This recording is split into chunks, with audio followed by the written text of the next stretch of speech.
Hi, welcome. Happy October, question mark. How did we get here in 2020? Confused.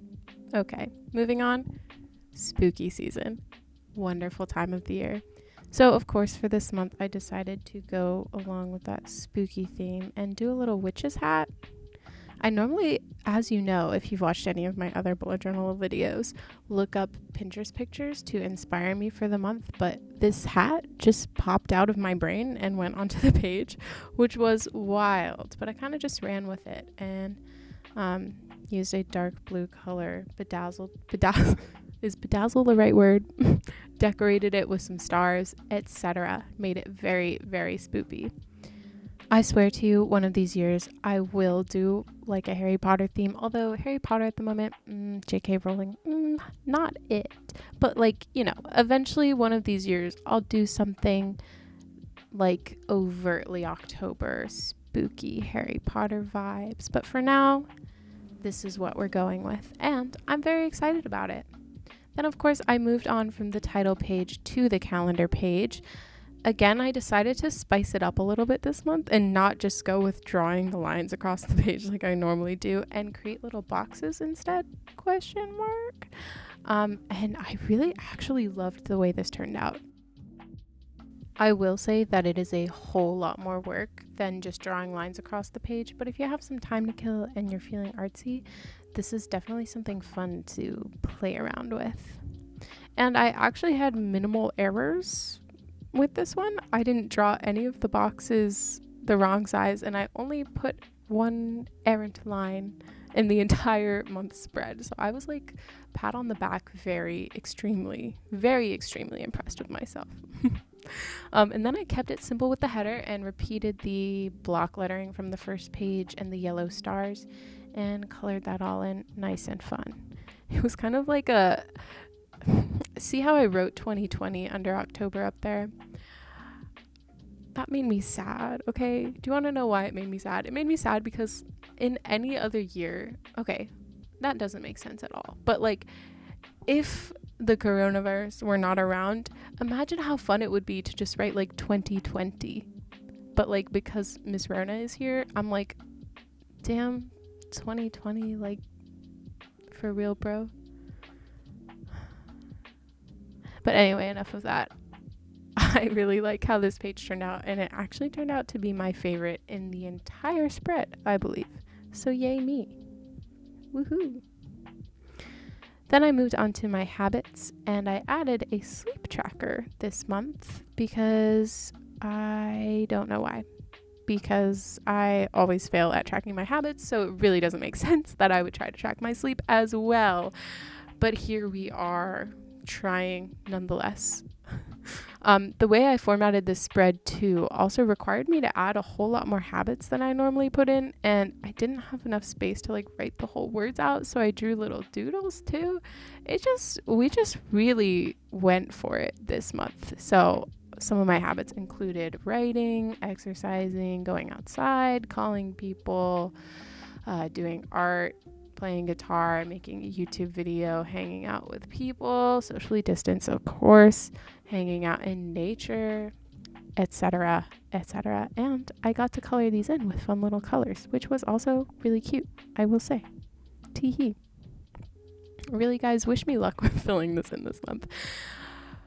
I don't know. I think I can do it because last month I actually started filling out my like 1 moment a day spread, which is my favorite spread. We'll get there in a minute, but I actually started filling out my 1 moment a day spread and filled it out every single day of September except for one day. So I think I'm kind of moving in the right direction. You tell me. I don't know. And of course, here is how that page looks all finished. I really like the color theme. Then after that, I moved on to my mood tracker. As always, one of my favorite pages to do because I really get to play with the theme and the like items and establish the vibe for the month, if you know what I mean. Again, another spread that I fail to use, and I really should not admit this to you every single month, but I do indeed fail to use this spread monthly. But it is one of my favorites to draw, so it can't be a complete waste of time if I like enjoy drawing it if you know what I'm saying. Positive outlooks only.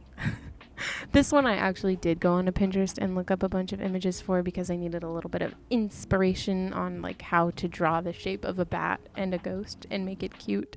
But I really like the assortment of images I picked for this one, and I think I'm learning a good like rhythm of size and shape of images so as not to make the page look too cluttered. Because something I noticed about September, like this is kind of irrelevant, but like something I noticed about September is that all of the doodles that I had on the page of the dinosaurs and the confetti started to look a little bit cluttered because I think I had too many objects that weren't differentiated enough from themselves.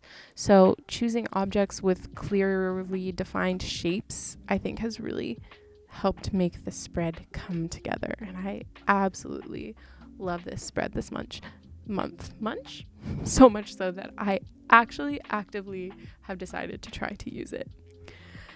And moving on to stop singing. Okay, moving on to my next spread, my 1 moment a day spread, which I was telling you about earlier. This is usually my favorite spread to look back on, and I've explained this in past videos, but hey, here we are again. It's usually my favorite spread to look back on because it's where I put my favorite moments of every single day of the month, and eventually way into the future I'll get to look back and be like, oh, that was a beautiful day, or oh my god, I totally forgot about that moment. So yeah, good vibes for that one. And then of course, since I am using this as my school planner currently, I had to make my first weekly spread for the month of October.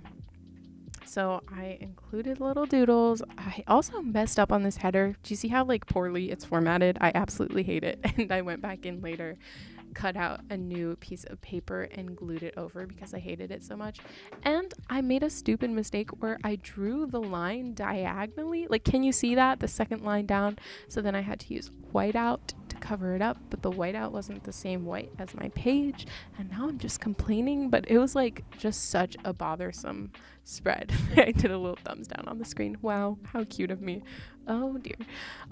So yeah, that wasn't my absolute favorite moment of all the moments of this day of bullet journaling. Not day, it doesn't take that long, but of this bullet journaling session video type situation. But I think we did fix it in the end, which you'll see in a moment when we do the little like Zoom situation and you get to see the whole situation. And then I made a notes page where I can just write down anything that I need to remember that doesn't fit into like a specific day of the week, which I find is really, really helpful. And of course, we put in the little spider webs on the edge. Also, I hated this header for the notes as well, so I ended up replacing that yet again, which you'll see in just a moment. Please show the moment. No, stop. So ugly. Ah, there it is. Okay, see how I fixed it? Much better. Am I right? Am I right, ladies and gentlemen? Can you tell I'm stalling? Okay, here we are. So here is the final flip through of my October bullet journal spreads for the year 2020. And honestly, I really love this. Shout out to my roommate for letting me use her marker to get this blue color. Anyway, please like this video if you like this video, subscribe, leave a comment, and I will see you next time. Bye.